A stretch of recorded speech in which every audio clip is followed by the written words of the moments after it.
विध्वंसकारी दृष्टिकोण पे आया तो आपका विध्वंस भी कर सकता है, नुकसान भी कर सकता है। प्रलय और निर्माण दोनों अध्यापक की गोद में पलते हैं। तो वैसे ही जिला परिषद एक आप ऐसी ही क्लास मानिए जिसके निर्माण और प्रलय दोनों उसकी गोद में पलते हैं। और नुकसान करने पे आएंगे तो नुकसान भी भारी करेंगे, और साथ देने पे आए तो साथ भी भारी देंगे। साथ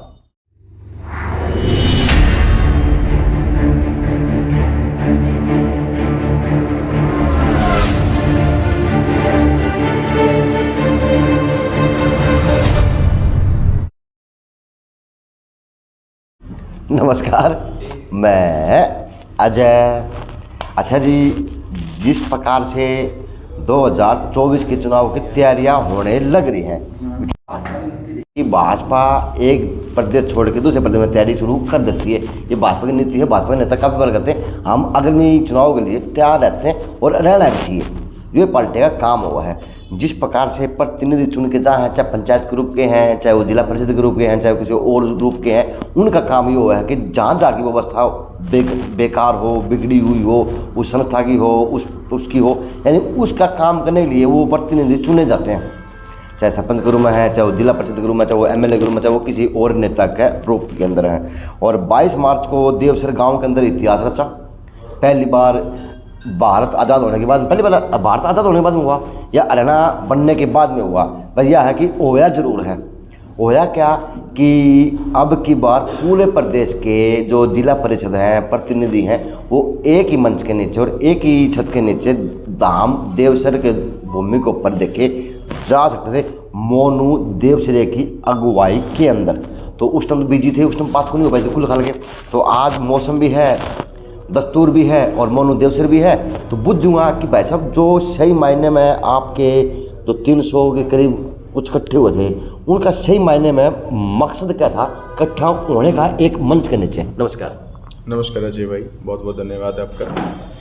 पत्रकार महोदय, सबसे पहले मेरे दिमाग में ख्याल आया कि इतना बड़ा चुनाव जीतने के बाद में अगर हम देखें हमारे पास जनता का काम करने के लिए, तो ऐसी हमारे पास कोई अधिकार और शक्तियाँ नहीं थी। और पहले ये चीज़ें ना इतना गहराई से पता नहीं होती। जब आप किसी सिस्टम में जाते हो, सिस्टम में जाने के बाद आपको समझ में आ जाती हैं कि चीज़ें, अब आप उम्मीदें आपकी ज़्यादा हैं, आप काम करना चाहते हो लेकिन आपके पास कार्य ही नहीं करने के लिए। तो पूरे हरियाणा के 22 जिलों को मैंने जोड़ा, सबसे बातें की इसमें, तो सभी इसके लिए तैयार हुए। और हमने 1994 में पहला चुनाव हुआ था जिला परिषद का इस देश में। तो 1994 के बाद या 23 हो गया है, तो पहली बार ऐसा हुआ कि हरियाणा में जिला परिषद एक मंच के ऊपर और एक छत के नीचे इकट्ठे हुए, और सहमति से सभी पार्टियों के इकट्ठे हुए, और सहमति से सबने अपने विचार रखे, अपनी ज़रूरतें जो साझा की, और जो जो समस्याएं उनको आ रही काम करने में, वो सब साझा की। लेकिन आप लोगों ने आपने कहा कि हमारे पास काम नहीं है करने को, हम क्या करें। लेकिन नाम आपका इतना बड़ा है, हरियाणा की बात करूँ, देश की बात करूँ, बड़ी पंचायत में नाम आ जाता है। ये एमएलए के बाद नाम आपका है जिला पुलिस। ये ठीक है। देखिए, जिला पंचायत की जो व्यवस्था है त्रिस्तरीय जो है, उसमें सबसे ऊपर आता है जिला परिषद। हाँ, एक तरफ तो लोग जो कर्मचारी हैं, अधिकारी हैं, वो इतने ओवरबर्डन्ड हैं कि उनके पास इतने काम है कि वो काम पूरा नहीं कर पा रहे हैं। और दूसरी तरफ जब हमें जनता ने चुन के भेज दिया है तो हमारे पास करवाने के लिए काम नहीं है। आप देखिए पूरे ज़िले में कितने, पूरा जिला हरियाणा भिवानी जिला कितना बड़ा है। आप मुंडाल से शुरू होकर, है ना, उधर लोहारू तक जाएं, पूरा लोहारू तक चले जाओ, तक जाएं, भवानी खेड़ा, तोशाम, सिवानी, फिर बहल, फिर कैरू और फिर लोहारू। कितना बड़ा है। और सिर्फ 4.5 करोड़ रुपए लगभग अभी तक आए हैं भिवानी जिला परिषद में। अब 4.5 करोड़ रुपए में इतने जिले में क्या काम हो पाएंगे, आप ये बताइए। तो जिस प्रकार से प्रधान बने हैं, चेयरमैन बने हैं, उप चेयरमैन बने हैं, तो फिर वो क्या करेंगे, किस प्रकार से मांगे उठाएंगे सरकार से, या फिर सारा सौदा ये है? ये सारी चीज़ें थी इसमें। चेयरमैन भी थे, वाइस चेयरमैन भी थे, जिला परिषद भी थे। कि एक तो जो एक वैक्यूम है ना, आम जनता, एमएलए सबके रीच में नहीं होता है, सबकी पहुंच में नहीं हो पाता है। और कईयों का सौभाग्य होता है कि कैबिनेट में शामिल हो जाते हैं, तो उनकी व्यवस्था इतनी हो जाती है कि आम आदमी उनकी पहुंच से दूर हो जाता है, आम आदमी की पहुंच से नेता दूर हो जाते हैं। तो एक जो वैक्यूम बनता है सरपंच और बड़े नेता के बीच में, उस वैक्यूम को जिला पार्षद जो है भर सकता है, भरने का काम कर सकता है। लेकिन उसके पास वो अधिकार अख्तियार चाहिए कि उस स्तर के जो चीज़ें हैं वो अपने स्तर पे वो लोगों के काम कर सके। यही हमने मांग रखी थी। और ये हमने मांग पत्र तैयार किया है। अभी हम सीएम साहब से मिलने की, सीएम साहब से मिलेंगे, पहले पंचायत मंत्री जी से मिलेंगे और सीएम साहब से मिलकर अपनी चीज़ें रखेंगे। और बिल्कुल हो सकता है आज तक किसी ने रखी ही नहीं, आज तक किसी ने चीज़ें जो हैं रखी ही नहीं, इसलिए वो मिली भी नहीं अधिकार उनको। 1994 से चुनाव होते आ रहे, फिर चीज़ नहीं रखी तो वंचित कैसे रहे? रखी, आज तक इस चीज़ पे इतना गौर ही नहीं किया। देखिए संवैधानिक बाध्यता थी, 73वां संविधान संशोधन हुआ, 73वें संविधान संशोधन में ये चीज़ें लागू तो कर दी गई सभी राज्यों में, लेकिन सभी राज्यों में पंचायत राज अधिनियम की जो शक्तियाँ हैं वो अलग अलग हैं।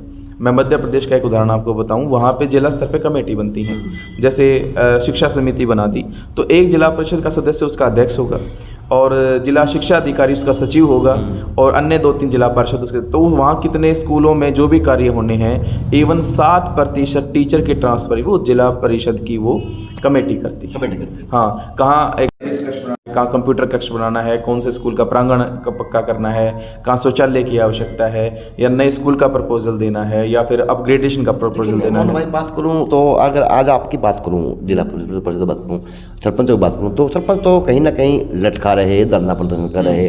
अब जिला परिषद ये तैयारियाँ कर रहे हैं मिलाने की, तो ये विकास कैसे होगा? आप लोग तो लेने के लिए लड़ रहे हैं कहीं ना कहीं। देखिए जनता ने बनाया आपको, हमारा, मैं आपको बताऊं, हमें निजी तौर पे कुछ भी नहीं चाहिए। हम यूँ कह रहे हैं कि सबसे पहले मैंने ये रखा कि अब किसी दुर्भाग्यवश कभी किसी का पशु मर जाए, दुर्भाग्यवश किसी बारिश वगैरह में मकान वगैरह फट जाए या आगजनी हो जाए, तो सबसे पहले वो आंखों से हमारी तरफ उम्मीद की नज़रों से देखते हैं। लेकिन हमारे पास ऐसा कोई फंड ही नहीं। हम जिला परिषद में हाउस में पास करके, हमारी जेब में नहीं जाना, हाउस में मीटिंग में पास करके ऐसा कोई भी फंड या कुछ आर्थिक मदद किसी मददगार की जो ज़रूरतमंद उसकी कर ही नहीं सकते। हम तो इस तरह की मांगे रख रहे हैं कि हम लोगों की ज़रूरत कर सकें, हमें तो इस तरह के अधिकार दिए। मांगे क्या क्या है जो मुख्य मांगे, तो बताएंगे, अवगत कराएंगे। मुख्य मांगे आपका बताता हूँ। सबसे पहले तो किस तरह का हाउस के पास, निजी तौर पे नहीं, हाउस के पास ऐसे का फंड होना चाहिए कि इस तरह की जो मैंने बताई, आगजनी का है या किसी का पशु मर जाए, इस तरह से कोई चीज़ है तो हम उनके हाउस में पास करके मदद कर सकें।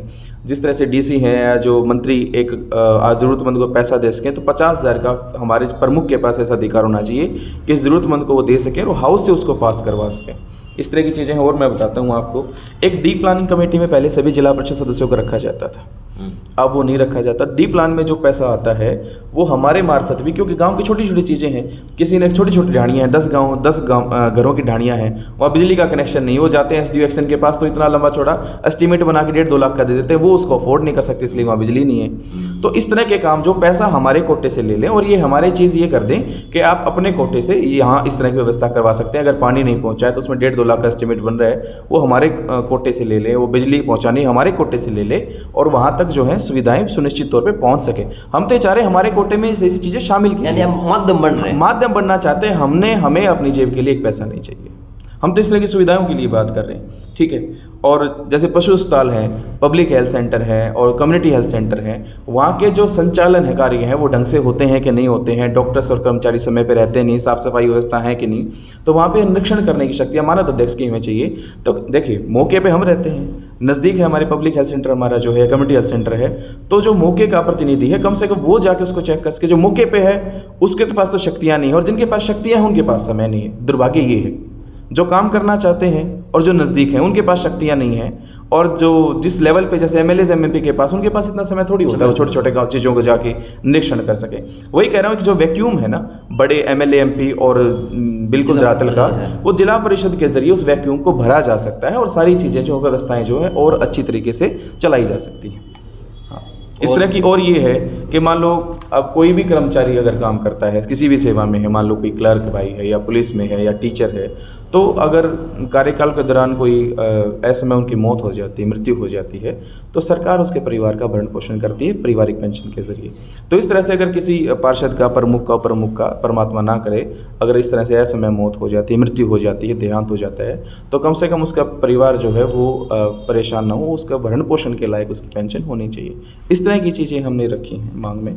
और जैसे मैंने बताया मध्य प्रदेश में क्या होता है, महिला बाल विकास की, खेल की, कृषि की, ऐसे मान लो यूरिया डीएपी नहीं है ना, तो अधिकारी सब गरीब किसान के पहुंच में नहीं होते, हम सब के पहुंच में हैं। तो हम उस की भागीदारी होगी हमारी कमेटी में, तो हम किसानों को बता सकते हैं इतनी तारीख तक आपको इतने बैग मिल सकते हैं, यूरिया के हैं, डीएपी के हैं। तो सरकार की योजनाओं को आपको बढ़ाने में भी इस तरह से फ़ायदा मिलेगा और जनता की सीधी उसमें भागीदारी भी शामिल हो लगता है कि आप लोगों को सरपंचों की तरह मांग करनी पड़ेगी, या फिर आपकी मांगे सीधी सादी जो कैबिनेट मंत्री होते हैं, जो आपके जिला पंचायत राज के मंत्री हैं, मुख्यमंत्री साहब हैं, प्रधानमंत्री, इन बातों पर गौर किया जाएगा, या फिर ये आपकी लड़ाई नहीं? देखिए, जब हम बिल्कुल सकारात्मक रवैये के साथ हैं, जब तक हमने आज तक बात रखी नहीं तो हम नकारात्मक रवैया कैसे ले सकते हैं। हम आशावादी हैं कि एक बार हम अपनी बात रखें, उसके बाद जो देखते हैं, अगर सरकार उदासीन रवैया रखेगी तो हम उस हिसाब से सोचेंगे, और लेकिन फिलहाल हम सकारात्मक रवैया। कहीं ना कहीं आपके जो प्रोग्राम था, जो 300 जिला परिषद इकट्ठे हुए थे, उनमें कहीं ना कहीं उदारवादी बातें थी, उदासीन बातें भी थी, सरकार के प्रति बातें भी थी, वो बढ़ेगी। सरकार के सामने इस तरह से एकजुट होकर आज तक हुई नहीं। अब सीआईडी ने रिपोर्ट भेजी, पूरे हरियाणा के जिला परिषद एकजुट हो चुके हैं, सरकार भी इसमें निकाल ले रही है। अब भिन्न जिला परिषदों के पास से फोन आ रहे हैं कि मंत्री जी आपसे मिलना चाहते हैं। अब हम 2-4 दिन में मिल लेते हैं मंत्री जी से। लगता है कि सरकार जग चुकी जिला? नहीं, हम तो जायज़ मांगे रख रहे हैं। हम कह रहा हूँ, हम हमारी जेब के लिए हम एक पैसा नहीं मांग रहे। जैसे 4 क्रम के रास्ते हैं, 4 क्रम के खेतों में जाते हैं, कई दूर 2-2, 3-3 किलोमीटर के होते हैं, तो आने जाने में समस्या होती है। वो हमारे मार्फत आप पक्का करवा दीजिए। एक आपकी मेरे मांग उसमें टोल फ्री होने की भी थी, वो टोल फ्री की ये थी कि जैसे पानीपत है, जैसे हिसार है, आप किसी दिशा से ज़िले में आइए तो कम से कम आपको हर जिले 4-4, 5-5 टोल हैं ज़िले में। भाई रोज़ काफ़ी उठा के हम आगे जनता की आवाज़ उठा के हेडक्वार्टर में रोज़ का तेल, चलो वाहन भत्ता हम नहीं ले रहे सरकार से, वाहन हम नहीं ले रहे सरकार, हम खुद वहन करते हैं, तो कम से कम टोल तो आप हमारे माफ़ कर सकते हैं। इस तरह से टोल की माफ़ की। अब सिवानी का ही कोई आदमी आ गया, सिवानी यहाँ से 65-70 किलोमीटर दूर है, इसी ज़िले का वासी है, अगर डिस्ट्रिक्ट हॉर्टिकल्चर ऑफिसर के पास आ गया या डिस्ट्रिक्ट मजिस्ट्रेट के पास है, किसी के पास भी आया और वो अधिकारी उस दिन उपलब्ध नहीं है, अगले दिन फिर वो जाएगा गाड़ी लेके, फिर सिवानी से आएगा, 1,500-2 हज़ार रुपये का तेल फूकेगा। उसके लिए हमने रखा है जो भी आपके सरकारी रेस्ट हाउस हैं, जिस भी तरह के इरीगेशन का है, टूरिज्म का है, जो अधिकारी भी तो रुकते हैं, उनको भी तो एंटाइटल होता है। हम तो चुने हुए प्रतिनिधि हैं, तो रुकने का, हमें ठहरने का उसमें एंटाइटलमेंट होना चाहिए। अगले दिन आराम से यहीं के मिल सके, उसमें भी हमारी जेब में कुछ नहीं जा रहा। इस तरह की मांगे हमने रखी हैं, और भी रखी हैं। जैसे गौशालाएं हैं, गौशालाओं के संचालन में बहुत ज़रूरत होती है, लोग बहुत उम्मीद रखते हैं कि, तो जो हरियाणा गौ संवर्धन और संरक्षण जो एक्ट है, उसमें जो फंड आता है, तो ग्रामीण जितनी गौशालाएं हैं उसमें जो फंड देना है वो हमारे आप जिला परिषद के मार्फत दे दीजिए। अच्छा, एक पोंड अथॉरिटी है, जितने भी तालाब हैं उनका सौंदर्यीकरण करना है, उसकी राज्य के लेवल पे तो एक कमेटी है, जिला स्तर पे उसकी कोई कमेटी नहीं है। हमने कहा कि जिला परिषद प्रमुख की अध्यक्षता में एक कमेटी बना दीजिए, ताकि हम जिले के सारे जो तालाब हैं, कौन से प्राथमिकता के साथ सौंदर्यीकरण किया जाना चाहिए, वो हम कर सकें। तो जिस प्रकार हम तो एक वैक्यूम भरने का काम कर रहे हैं, हम तो सरकार की एक किस्म से मददगार के तौर पर इसमें काम करेंगे। जिस प्रकार से अब आपके जिला परिषदों के नए चेयरपर्सन बने हैं, नए चेयरमैन बने हैं, तो आपके उनका जिस दिन वो शपथ समारोह था उस दिन बताया था कि कुछ रुपये आए भी हैं, आते हैं। अब तो मान लिया काम शुरू कहाँ मान लो 4-4.5 करोड़ रुपए आ गए जी, ठीक है। 4-4.5 करोड़ में हम 22 जिला पार्षद हैं, चेयरमैन ने मान लो कि 50 लाख रुपए लिए, 4 करोड़ बच गए, 20 बच गए, हम 20-20 लाख रुपए हिस्से आए, 15-15 लाख रुपए हिस्से आ रहे हैं सबके। अब 15 लाख हिस्से आ रहे हैं, 15 लाख के मतलब हमारी जेब में नहीं आ रहे वो। पहले मैं आपको स्पष्ट कर दूं, ना तो हमारा कोई खाता होता है जिला पार्षद का कि उस खाते में वो पैसे आएंगे। 15 लाख हिस्से का मतलब मोटा मोटा ये है कि हम 15 लाख रुपए के काम जिला परिषद को लिख के दे देंगे। जिला परिषद के जो इंजीनियर हैं, जेई और एक्शन जो है, उसका एस्टीमेट तैयार करके वो काम खुद करवाएंगे। हमारा उसके बाद उसमें किसी प्रकार का कोई हस्तक्षेप नहीं है। सिर्फ हमारा ये होता है कि हमने अपनी प्रस्ताव जिला परिषद को दिए और जिला परिषद ने वो काम हमारे नाम से हमारे वार्ड में करवा दिए। अब कईयों के तो वार्ड में 25-25 गाँव हैं, 15-15 गांव है, तो यूँ बताओ अगर 15 लाख मिले, 1 लाख रुपए में आप कौन सा काम करवाओगे? पानी की टंकी भी आप बनवाते हो तो 1.5-1.25 लाख रुपए में आपके वो हिस्से के पैसे कट जाते हैं। तो 15 लाख रुपए में आप क्या करवाओ? सरकार को जो ग्रांट जो जिला परिषद को उसको बढ़ाना चाहिए। तो आपके जिला परिषद बात करो, 22 जिला परिषद आपके जिले के अंदर 22 है। तो 22 जिलों के 22 जिला परिषदों ने कहीं काम शुरू किया किसी प्रकार का उस पैसे को? सबसे पहले अभी जो 24 तारीख को जो है वो कुछ प्रस्ताव हमारे पास हुए हैं और 1 हफ्ते के अंदर जो उसका एस्टीमेट तैयार करके जेई और एसडीओ को कहा गया है कि इसका तैयार करके और जिला परिषद के ऑफिस में जमा कीजिए। उसके बाद उन पे वर्क ऑर्डर होकर काम वो अपने आप कराएंगे। हमारा उसमें कुछ लेना देना वो अपने आप को रहेंगे जिस प्रकार से ई टेंडरिंग का विरोध सरपंच कर रहे हैं, तो काम वो जो आपके नहीं। जिला परिषद में तो कभी से ही जिला परिषद तो खुद कराता ही नहीं है, वो जो जिला परिषद के कर्मचारी अधिकारी होते हैं वही करवाते हैं। हम निजी तौर पे कभी कोई काम नहीं तो करवाते। ई टेंडरिंग के माध्यम से होगा आपके काम, या फिर किस प्रकार ई टेंडरिंग के माध्यम से ही होगा। तो जिस प्रकार से सरपंच आरोप लगा रहे हैं, तो ई जो टेंडरिंग जो 2 लाख से कम के जो काम, जैसे पानी की टंकी है, वो ठेकेदार को वही होना सब ठेकेदारी के जरिए है, तो वो ठेकेदार सारे जिला परिषद के सीओ के मार्फत और एक्शन पंचायत के मार्फत उनको टेंडर मिलेंगे और वो काम करेंगे। जैसे सरपंच खुद टेंडर देता है, हमें टेंडर नहीं देने, वो सीओ और हमारे जिला परिषद चेयरमैन और एक्शन पंचायत के मार्फत उनको जो है ना, हमारा उसमें कोई लेना देना। तो लगता है कि मोहन भाई जिस प्रकार की आपकी मांगे हैं, 10 से 12 मांगे, 15 मांगे हैं, वो सरकार को समझ में आएंगे और सरकार इसके ऊपर आगामी नीतियाँ बनाएगी या कुछ प्रकार से विचार कर पाएंगे? ये अगर सरकार के समझ में तो आएंगे ही, क्योंकि देखिए जब बीजेपी खुद ये कहती है, एक पार्टी कहती है कि हम परिवारवाद की राजनीति खत्म करना चाहते हैं, अब हमारे जैसे जो है सामान्य पृष्ठभूमि के आदमी चुनाव जीत के आ गए हैं, चुनाव जीतने के बाद अगर हमारे मार्फत काम ही नहीं होंगे तो जनता हमसे टूट जाएगी। एक सीधा सा उदाहरण मैं ये बताता हूँ, 22 के 22 जिला परिषद भिवानी में नए हैं, क्यों नहीं जीत के आया भाई? उनके मार्फत कोई काम ही नहीं हुए। लोग उम्मीद तो करते काम उनके मार्फत से होते नहीं, जनता टूट जाती है। तो हम यही तो प्रयास कर रहे हैं कि हमारे मार्फत काम हो, जनता जो हमें काम दी हम काम करवा सके। काम करवाएंगे तो हम कह भी सकते हैं अभी आपके लिए हमने काम किया, हम लड़े आपके लिए। एक इस लोकतंत्र के अंदर एक प्रक्रिया है बेचने की, खरीदने की, खरीद खरोद ये दुर्भाग्य है इस देश में। चाहे वो आपका जिला परिषद का हो, चाहे वो पार्षद का हो, चाहे वो सरपंच का हो, चाहे वो एमएलए साहब के खर्चे का हो। ये है कि खर्चा कई जगह नहीं दिखाया जाता है, ऐसे खर्चे बन जाते हैं, ऐसे पैसे दिए लिए जाते हैं। जैसे कि आपके इसके अंदर उदाहरण चला, कौन सा? जिला परिषद के अंदर भी आप फाइट में थे, आपकी माता जी फाइट में थी, तो कहीं ना कहीं ये भी आरोप लगा कि खरीद फरोख्त चली, वो बंदा वहाँ रुका, वो बंदा वहाँ रहा। तो क्या मानते हैं कि वहाँ रहने से, वहाँ करने से काम चल जाएगा? मेरा सवाल से बिल्कुल सटीक सवाल है, सीधा सवाल का मैं सीधा जवाब, भ्रष्टाचार का। देखिए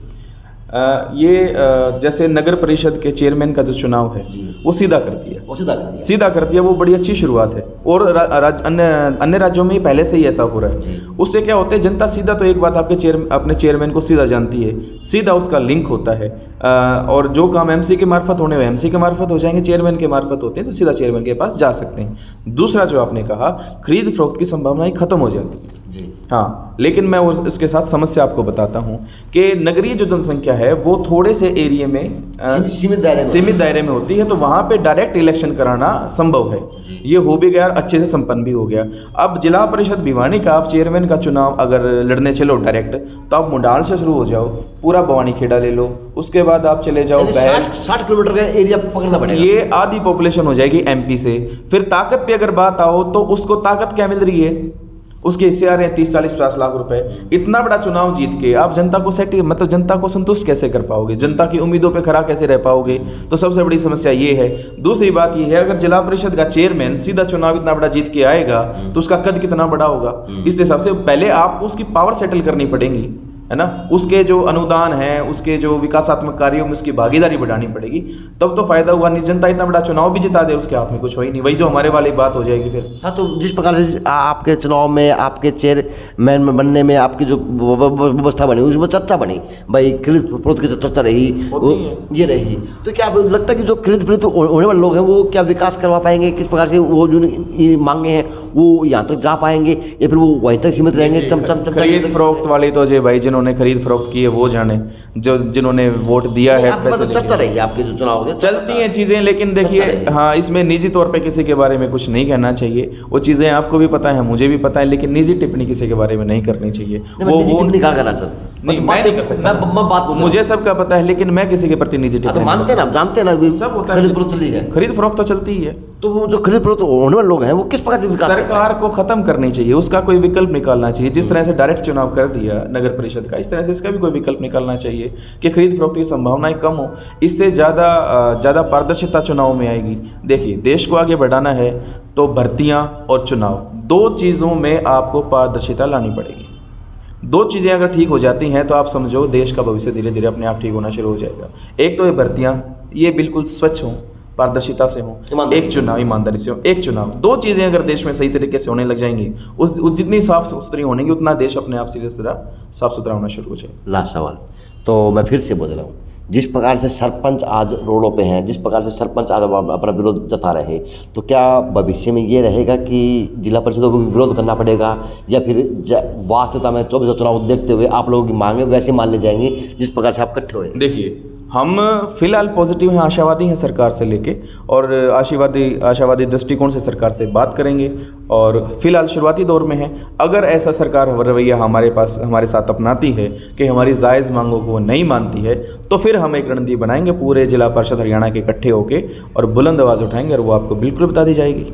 बता दी जाएगी, बिल्कुल बता दी जाएगी। चलो जी, अब मैंने बात की मोनू देवसर से। इनकी माता जी जिला परिषद है, ये उनके कार्यवाहक के रूप में है, या बस ये प्रतिनिधि कह सकते हैं, या फिर वो इनको कह सकते हैं कि ये सारथी हैं अपनी माता जी के लिए, क्योंकि सारथी होना बहुत ज़रूरी है। अगर सारथी नहीं होता तो अर्जुन पांडव युद्ध नहीं जीत पाते, अगर सारथी नहीं होते तो कोई काम नहीं हो पाता। जैसा मेरा सारथी पंकज सोनी है, सारथी बहुत ज़रूरी है हर विकल्प के लिए। और इन्होंने बड़ा स्पष्टीकरण कहा कि अगर सरकार की नीयत में कहीं ना कहीं जोड़ नहीं रहा तो हमारी मांगे जायज़ है, जो मान ली जायज़, सरकार को फायदा होगा सरकार को। और नहीं मान्य जाती है तो 2024 के अंदर भी कोई विकल्प ढूंढा सरकार कितनी योजनाएं होती हैं, लेकिन सभी लाभार्थियों तक वो पहुंच ही नहीं पाती हैं, क्योंकि मैं वही कह रहा हूं कि जिनके पास अधिकार है उनके पास समय नहीं है, और जिनके पास समय उनके पास अधिकार नहीं है। हम तो यही कह रहे हैं ना, जो पर भागीदारी दे सकते हैं, जो समय दे सकते हैं, आप उस लेवल पे पावर को डिसेंट्रलाइज करिए, शक्ति का विकेंद्रीकरण करिए, और उस शक्ति को उधर आप दीजिए जहां उसका भरपूर प्रयोग हो सके, बांट के पॉइंट। हाँ, अब डीसी मान लो, एक डीसी जिले के होते हैं, डीसी के पास इतने काम होते हैं, वो सही बताऊं वो अपने पूरे काम कभी कर ही नहीं सकते, ओवरबर्डन होते हैं। इस तरह से जो काम जो है अकेले डीडीपीओ के मार्फत करना है, बीडीपीओ के, वो आप हम जो चुने हुए प्रतिनिधि हैं उनमें इस तरह से उसका वितरण कीजिए कि सभी काम जो हैं, सारी जो योजनाएं सरकार की हैं, और सारे लाभार्थी को भरपूर उसका प्रयोग मिल सके। लेकिन मैं फिर वह सवाल पूछूँ, फिर उल्टा सवाल पाऊंगा यार, उल्टा ये आऊँगा कि जिस प्रकार से आपके जो 300 जिला परिषद थे, उनकी जो आवाज़ थी वो भाजपा के कहीं ना कहीं बस ये था कि छाती को चीरती हो जा रही थी पार्टी के बाद। देखिए सुनिए, मैं आपको बताता हूँ, यहाँ सभी पार्टी नाराज किस बात के थे वो लोग? सभी बीजेपी के आदमी नहीं थे, और बीजेपी के भी आदमी थे। तो कई थोड़ा बहुत आदमी क्या हो बोलते समय ना, अपनी राजनीति के जो शुरू से रोज बैठते हैं बोलते हैं, उनका माइंडसेट उसी तरह का होता है। कोई आदमी विपक्ष की राजनीति करता है मान लो सरकार की, तो विपक्ष की भाषा वो दिमाग में सेट हो जाती है। ऐसा तो ये सरकार बहुत भोगी बन जाएगी, जिस तरह की मांगे मान रहे हैं, जिस प्रकार की मांगे और उठ रही। देखिए, मांगे नहीं मानेगी तो आप, मैं बता दूं, देखो यंग जनरेशन है सारी, सरकारें खुद चाहती हैं कि यंग आदमी ऊपर उठ के आएँ, और पुराने जो है परिवारवाद की राजनीति जो है ख़त्म हो। तो जो यंग आदमी आप चुन के आ चुके हैं, अब आपके पास हैं, आप उनकी मांगे मानिए, वो अपने आप आगे बढ़ जाएंगे। और ये वही बात है कि अगर आप नहीं देंगे इनको, तो सबसे एनर्जेटिक अगर कोई क्लास है ना पॉलिटिकली, वो हरियाणा की जिला पार्षद जो सबसे एनर्जेटिक है, और उनका जो पूरा युवा वर्ग है वो आपको फ़ायदा भी बहुत पहुंचा सकता है, और विध्वंसकारी दृष्टिकोण पे आया तो आपका विध्वंस भी कर सकता है, नुकसान भी कर सकता है। प्रलय और निर्माण दोनों अध्यापक की गोद में पलते हैं, तो वैसे ही जिला परिषद एक आप ऐसी ही क्लास मानिए जिसके निर्माण और प्रलय दोनों उसकी गोद में पलते हैं। और नुकसान करने पे आएंगे तो नुकसान भी भारी करेंगे, और साथ देने पे आए तो साथ भी भारी देंगे। तो जी, ये स्पष्टीकरण है मोनू देवसर का कि सही मांगों को माना जाए, और इस तरह काम किए जाएँ ताकि काम बढ़ के आम जनता के काम हो सके। JNC न्यूज़ से अजय नायक, पंकज सोनी की खास रिपोर्ट।